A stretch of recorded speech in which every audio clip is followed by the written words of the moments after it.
Hey, welcome back to the Fired Up with CJ show. I'm CJ Liu, and we have Sharon Salzberg, who has been on a spiritual path since 1969 when she was studying and practiced Buddhism at SUNY. Is that where you were? Or you at the University of New York? Is that what it's called? SUNY.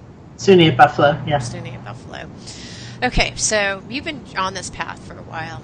I'm kind of on an eclectic path. I don't know what kind of road I'm on, but it's cobbled with many different different stones.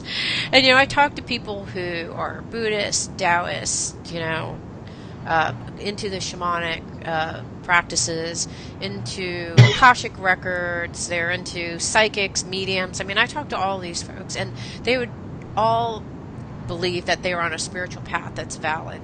Now, I know that with all these religions, there's always some common truth with whether it's Hinduism or Buddhism or Taoism or Catholicism, whatever it is, there's a common truth.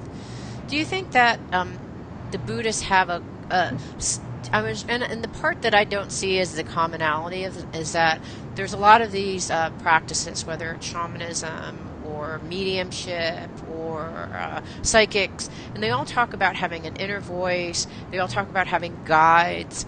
Do Buddhists even believe anything like that? Well, it's a little bit hard to say. Also, I had breakfast at some conference with this rabbi, and I asked him a question about Judaism, and he said, "Which Judaism?" Yeah. When you get an ancient tradition that's traversed countries and centuries and gone through, reform movements, and then that happened, and then that happened, and there's another reform movement, and it's right. just like, it's such a complex, intricate mosaic. The kinds of my first teachers, and so the kind of foundation of my whole practice, were from Burma. They were either Burmese or they had studied in Burma, and it's an extremely kind of bare bones approach, and it's like, in a way, it goes back to the Buddha saying a couple of things he said. One is, I teach one thing and one thing only, that is suffering and the end of suffering.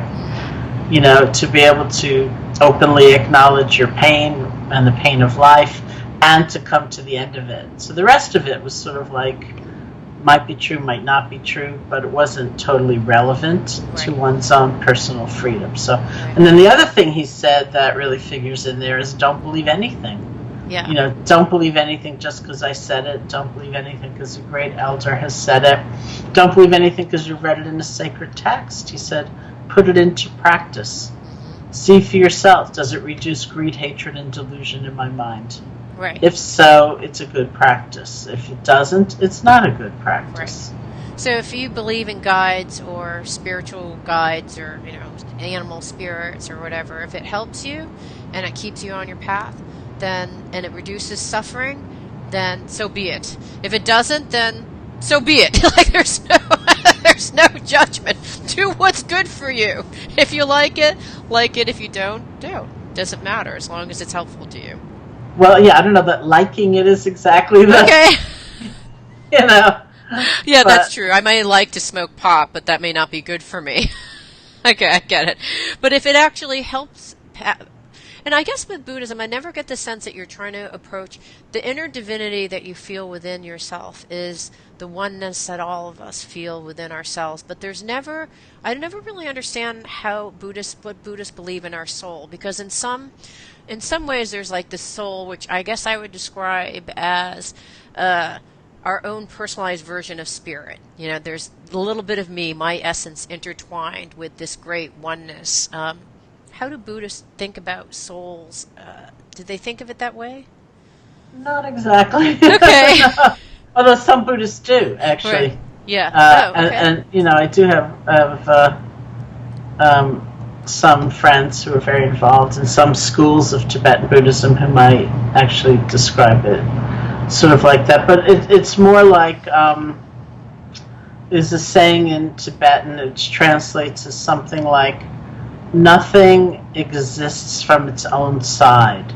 Nothing exists independent of causes and conditions and interrelationship and interaction. And so we're kind of part of this bigger pattern. It's like if everybody just reflected for a moment on who has been in any way involved in the fact that you're listening to the show right now? Right. Assuming it wasn't just pure happenstance that you came upon it. Somebody told you about their meditation practice, or told you about your work, or told you about they gave you a book, or they read you a poem, or they challenged you long ago and you decided to look deeper, or and it was just like that. Each of us is actually here in this moment in time because of all these relationships and conversations and connections and interactions. And so however alone we might feel, or cut off or isolated we might feel, the truth is that we live in this big universe of interrelationship, and we're all connected, very profoundly, and so everything is built on that understanding. Right, we are all one. So would a Buddhist say anything beyond that, like, I have my essence and my soul? Is my ego getting involved? They wouldn't even use those words. Oh, really? Okay. Yeah. What would they say that is then? That other chitter chatter of well, I'm special because I'm a archetype of whatever. I'm like Athenian archetype or whatever.